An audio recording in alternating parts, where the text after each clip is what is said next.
Hey everyone, it's that guy over there. I'm recording this just after my Tyranid video, so if you want to check that one out too, that'd be great. I'm responding to a user or a subscriber commenting and asking, "Hey, what do you think I should do against heavy infantry lists, or what would be good for killing off these infantry units that I would imagine that he's coming across in his local gaming group?" So, I try to take my subscribers' comments and post them into videos. And so please feel free to post comments with videos you'd like to see, and then I can work towards putting those together. So, anyway, the problem at hand is an infantry list. So, I hope I'm answering the question in the comments. But the assumptions I'm making is that you're coming up against, let's say you're playing in a gaming group, or maybe there's a change in codexes, and now, like I remember when Tau first came out, the Fire Warriors, there was people who would take like 50 Fire Warriors, and it was just kind of like a spoiler list. Obviously, those kinds of lists didn't stay around for long, um, but even with infantry models like Necrons are really tough right now. Some Eldar lists, I guess they're using a lot of infantry, uh, and we can kind of talk through codex specific matchups later on. Guard, heck, other Tyranid models, bike armies. Even I know they're not infantry, but it's similar. It's like a little guy on a base. It's not a vehicle uh, that moves around and is shooting at you and stuff. So sometimes a metal shift will cause you to need to bolt on more units or change up your tactics a little bit, or maybe change the builds of your units. Or maybe you play like my local gaming shop. Let's say that four people play Imperial Guard or Astra Militarum, then obviously I'd want to not necessarily tailor my list, but my meta is different, so I need to take different things. So what do infantry lists have in common? So I'd say that their strength lies in the fact they have lots of models. This is different than lots of units, because like if you have two blob platoons, if you blob them together, you really only have two units. So whereas like if I took 8 lictors, I could have 8 units, even though you have way more models than I do. I have more units, which um, means I can shoot at 8 things, whereas the blob platoon can only shoot at two. But they just have so many shots. So the lots of models, it can mean a lot of different things depending on how the list is put together. Um, but basically, what it means for us is there's a lot of bodies to chew through before we can hope to, you know, destroy a unit.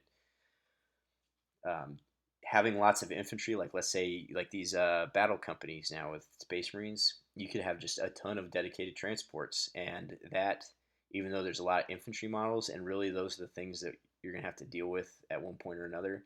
It's the dedicated transports. It's a barrier now. Now there's a barrier between you and killing the models. So even though he might have 40 Space Marines, it might actually be harder to kill them than a 60 Space Marine list. So that's something to be on the lookout for, because like Necrons are really hard to kill. They're a lot harder to kill when they bring their AV-13 transports. So it really changes up the dynamics of the list. Without You're not even removing infantry at this point. You're just adding more stuff on, and then force multipliers. So force multipliers, they're multipliers. So they have this multiplicative effect where like 10 guardsmen that are fearless, they're still just 10 guardsmen. 50 guardsmen in a big blob, that's a lot of bodies. But 50 guardsmen in a big blob that are fearless because they have the little Ministorm priest, that obviously matters a lot.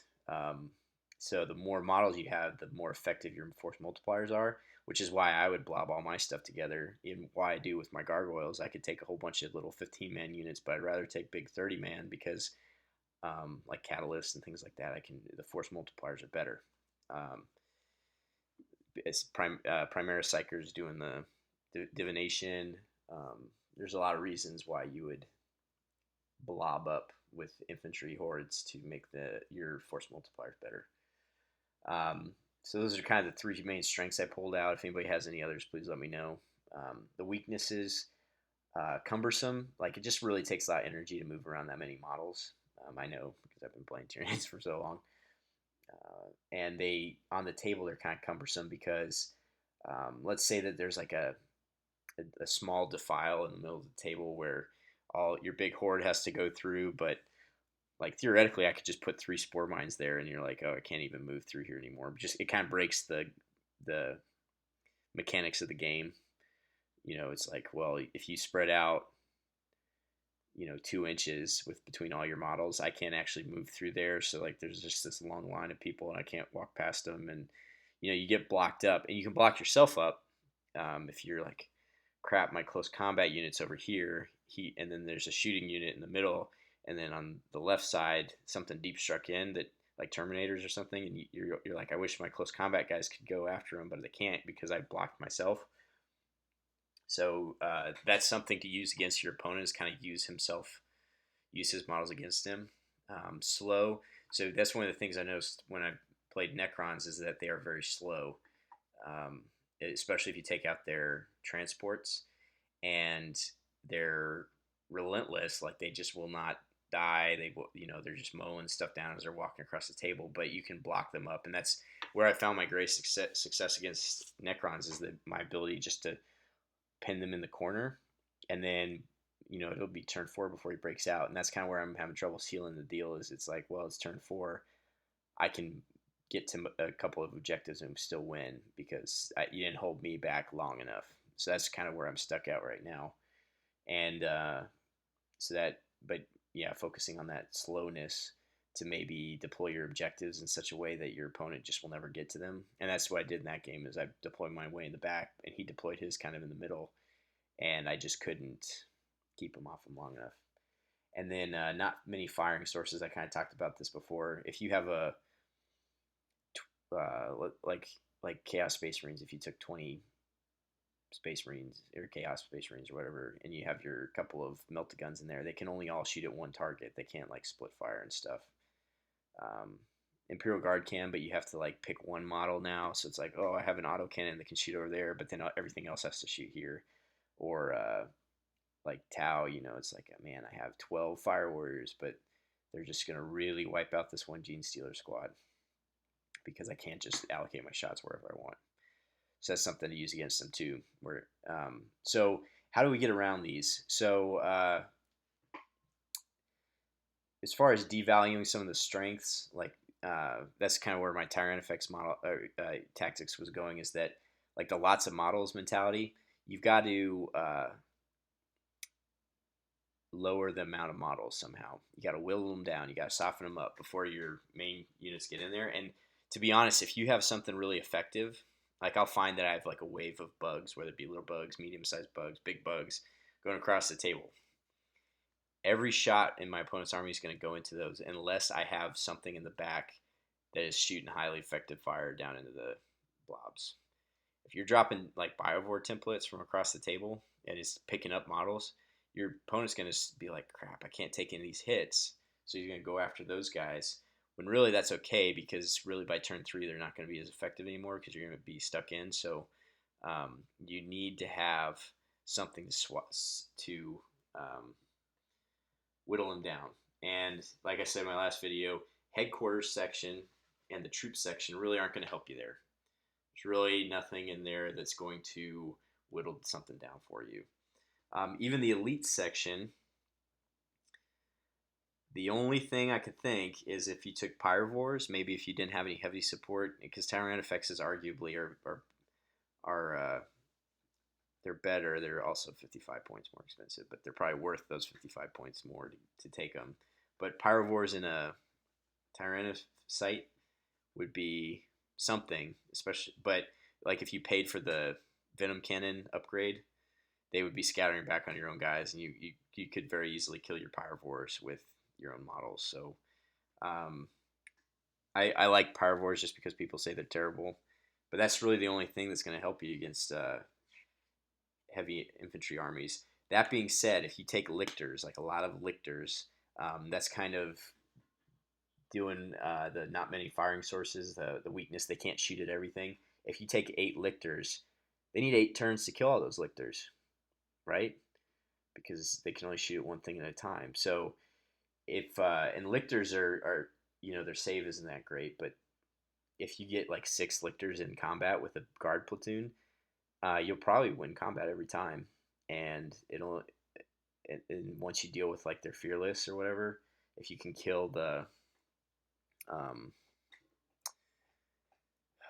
the priest, the Ministorum priest, then you're looking pretty good as far as running down the unit. The same with Necrons. That's the only way I can kill Necrons is running them down in close combat. And lictors are pretty good at that with their high weapon skill and everything. So that could be something too, where you kind of spread out. They don't cost very much. They infiltrate, deep strike, all this great stuff, and you can run around and guide stuff from the heavy support that's deep striking in. For instance, the Moloch. So we'll go ahead and skip fast attack real quick and do heavy support. Byrivores are really great because even if you miss, you still hit because spore mines come out. Molochs are really hit or miss. If you direct hit, you can kill a whole unit of broadsides, and it's like, wow, 140 points is not expensive enough for these people because these models because they can be so effective. If you miss, then they don't do anything, and then they'll probably just get killed by those broadsides. So you really need those direct hits or lictor. Something I do is like say you've got 6 of them in combat with a big guard platoon or whatever, but then like there's these heavy weapon squads that you really want to take out with your Moloch that's going to come in next turn. You can hit and run away with a lictor, fling them even through the combat because you can move through models when you do hit and run, and be within 6 inches of that guard platoon. And now you direct hit with the Moloch at the beginning of the movement phase in the next turn, which can be really effective. And that's how you make that rule work, where they guide in. They don't scatter if they're within 6 inches of a lictor, and that's how you get 3d6 more inches as you do a hit and run. And it's a rule that I think people overlook sometimes, but those Molochs can really soften up targets. Byrivores, like I said, because we play where if you miss and they put the spore mines, that those spore mines can then assault. We play that here. Exocrines, I've never really taken an Exocrine, and they seem like they'd be effective though, especially because there's plasma, essentially like a big plasma cannon. They seem like they'd be pretty effective, being ballistic skill 4 if they don't move and everything like that, which is great. And then Tyranid, I talked about those. You can look in the tactics before. They have a 2+ armor save, and they're really, really great for softening things up. In fast attack, you're looking at. I've done pretty good things with Raveners against Orc boys. With Rending Claws, obviously even with their Scything Talons, they're AP6 or AP5 for Rending Claws, and they'll go through the T-shirt saves of the boys unless they're Ard boys or something. And if you can win combat, they're with initiative 5, they'll probably run those guys down. So I've done pretty well with those. But really, as far as shooting goes, your Harpies and your Hive Crones are where it's at. So Hive Crones do a Strength 6 Flamer, much like the Tyranid effects, for much cheaper. Although they're much weaker also. But they can fly over and drop this template down. And they have Haywire missiles, which is good. But the Harpies, so the Harpies probably your greatest source of templates. So they can fly around, they can shoot. You can take the Venom Cannon. I'd probably take the Venom Cannon just because it's higher strength. But they also have the Barb Strangler, which is Strength 6 AP5. And then you can upgrade them with Cluster Spines, with the Strength 5 AP Dash, Large Blast.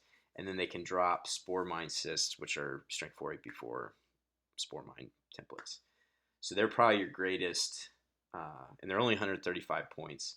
Now, if you give them the Cluster Spines, that makes them 150. Then they've got pick your poison. The Twin Link Stranglethorn Cannon comes for free.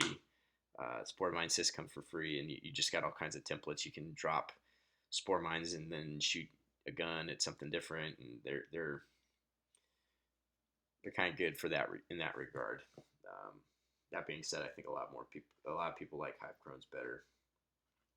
So, but you really what I'm trying to get at is you need something to soften these models up before you get in, because 50 guard, it's kind of hard for a squad of lictors to get through.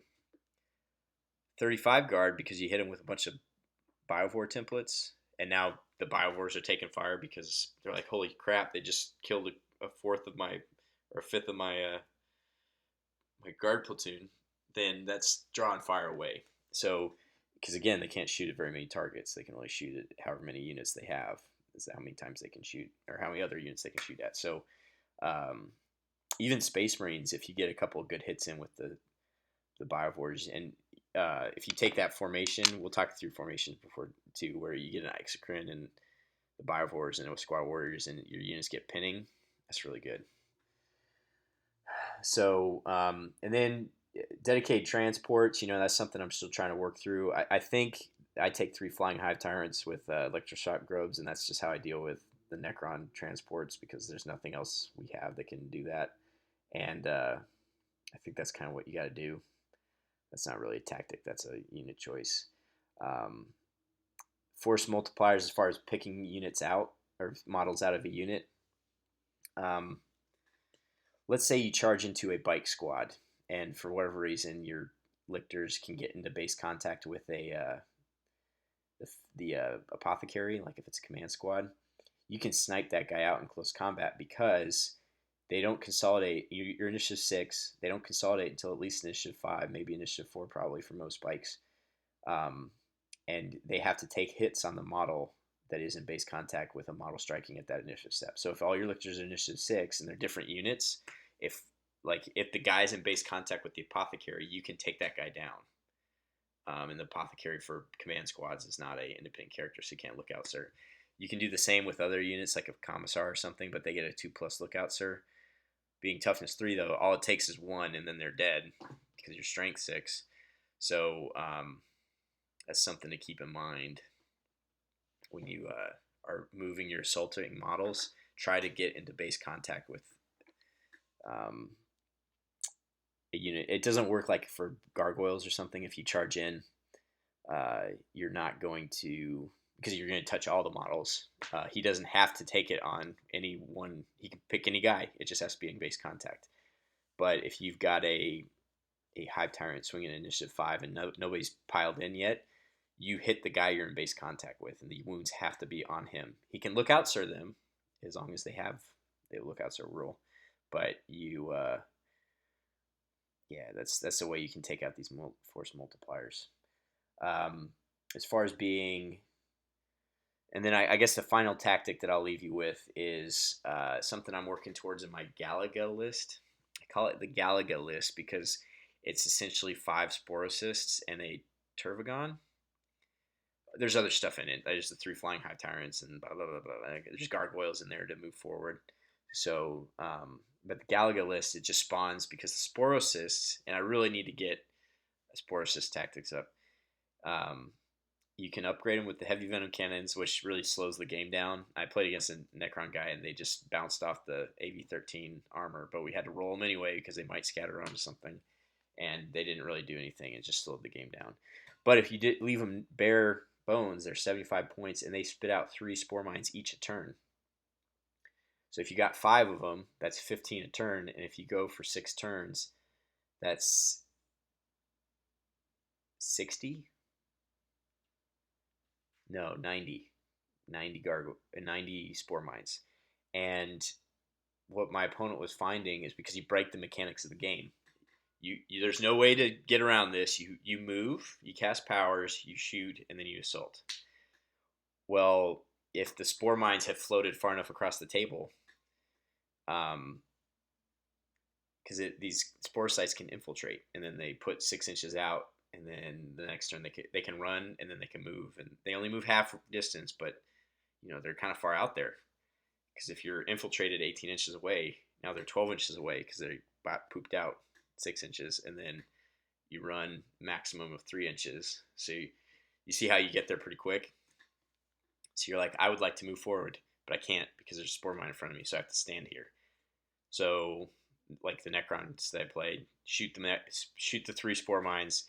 They die because they've got the worst stats of any model in the game.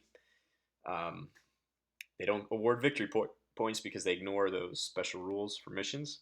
No first blood, no holding table quarters, no holding objectives, no contesting, whatever. So they kill these 3 guys. They're like, great. Well, now I can't assault because the 3 guys just died, and I can't move at all. So I basically didn't move at all that turn. But I'll move next turn.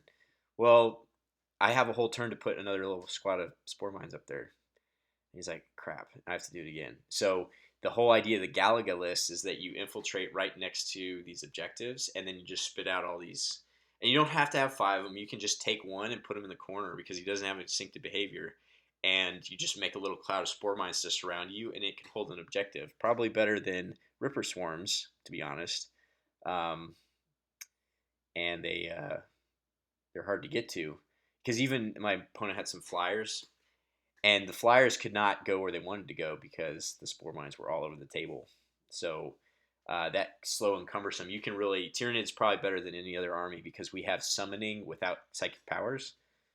We can block up the table probably better than any other, and that's not even considering like, well, now I have a Turvagon that is next to the Galaga or the Sporcis that gives 6 inches to a synapse range. So now I can be in synapse range, but if the Turvagon dies, my Termagants don't blow up. And they can be 8 inches, 18 inches, 24 inches if I cast Dominion. And then I could theoretically give them the Norn Crown, but I don't really want to do that. And be far away holding objectives and still be fearless, which is kind of cool. So you kind of pin a unit in the corner. And something that I found against the heavy hitters like Necron, things that just don't go down, like the wraiths, is you just need to tie them up, and the gargoyles are perfect for that. So if I'm with my gargoyles, I try to take them in blobs of 30. I try to multi-assault as many units as I can, and then I just start throwing out blinding checks, and that's what they do the whole game. They hold up Necron lords on the command barges. They hold up wraiths. They hold up, I'm sure, a squad of orc boys, because you strike first, and if you hit one time, they have to take a check.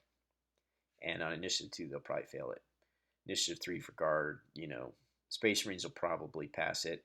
But like if you're fighting some crazy squad and they roll a 6, they're weapon skill 1. Now they're hitting you on 5s, and it reduces your casualties by a third. And then another thing I found is if you get time up like that, you can do paroxysm, and it doesn't say to a minimum of 1, so you can actually reduce them to 0, and then they can't attack. So that's something that I've been trying to get to work in a game where it's like you got the super command squad, but he just can't shoot or attack because he's weapon skill 0. So I'm working on that because you got to put a minimum of 2. Well, if you're weapon skill 3, you just need 1, but not many units are like that. Most things are 4s. So anyway, that's kind of how it is with infantry. I found that if they've just got more infantry, it is possible in 40k to have more infantry than your opponent can kill in a game. And at that point, you just need to hold them up. And Tyranids are really good at that. And I'm hoping that with the different models I pulled out, I've given you some tools because you've probably got a list and a strategy and how your list works. But I'm hoping that I could pull out a couple of units you might be able to bolt on to fit your meta, or if you're looking to expand outwards, and maybe something I said, I hope sparks that little bit of, like you might see something that I said and be like, holy cow, you could make a whole thing around this and expand on it. And if that's the case, please let me know because I would love to use your ideas in a game too. So anyway, please like, comment, subscribe, and thanks for watching.